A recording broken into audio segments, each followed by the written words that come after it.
Fullcast Audio presents Biscuits of Glory by Bruce Coville.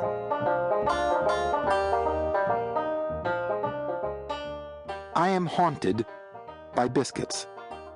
Elvira Thistledown's biscuits, to be more precise. But I don't have any regrets. If I had it to do over again, I would still eat one, if only to free that poor woman from her curse. I'd do it, even knowing how it was going to affect the rest of my life. I was 10 when it happened. We had just moved into a new house. Well, new to us. It was really a very old one, the 5th we had been in that I could remember. That was how my parents made their living, buying old houses, fixing them up, then selling them for a bundle of money. It was sort of neat, except it meant we never stayed in any one place very long. The places we moved into were always sort of crummy, and just when they got good, we had to move on. Anyway, on our 3rd night in the house, I heard a clatter in the kitchen. Now, all old houses have their noises, their own personal creaks and groans, and I was still getting used to the sounds of this house. But something about this particular noise didn't sound right to me, so I grabbed my baseball bat and headed for the stairs. I grabbed the bat instead of waking my parents because I had been through this before.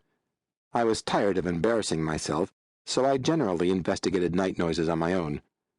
But I always carried my trusty Louisville slugger when I did, just in case, you know. The floor was cold against my feet. My door squeaked as I opened it. Trying not to wake my parents, I tiptoed along the hall, past the peeling wallpaper, roses the size of cabbages floating against gray stripes, truly ugly, past the bathroom with its leaky faucets, I had already gotten used to that noise, on to the head of the stairs. I paused and listened. Something was definitely moving in the kitchen.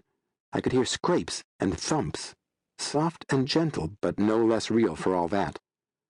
I was about to go wake my parents after all when I heard something else. Something totally unexpected. I heard a woman singing. I leaned forward and closed my eyes. I don't know what good that was supposed to do, but you know how it is. Straining to hear. The voice was soft, sweet and sad, almost like someone singing a hymn. I had to go halfway down the steps to make out the words. Biscuits, biscuits of glory, this is my story. Biscuits of glory. By now the hair was standing up on the back of my neck. Yet somehow I didn't think anyone who sounded so sad and sweet could hurt me. Clutching my Louisville slugger, I tiptoed down the rest of the steps and stopped outside the kitchen door. Biscuits, biscuits of glory, sang the voice, sounding so sad I almost started to cry myself. Pushing lightly on the kitchen door, I swung it open just a crack. When I peeked through, I let out a little squeak of fright. There was no one in sight, not a person to be seen. What I did see was a bag of flour, which wouldn't have been that unusual, except for the fact that this bag was floating through the air. Biscuits of glory.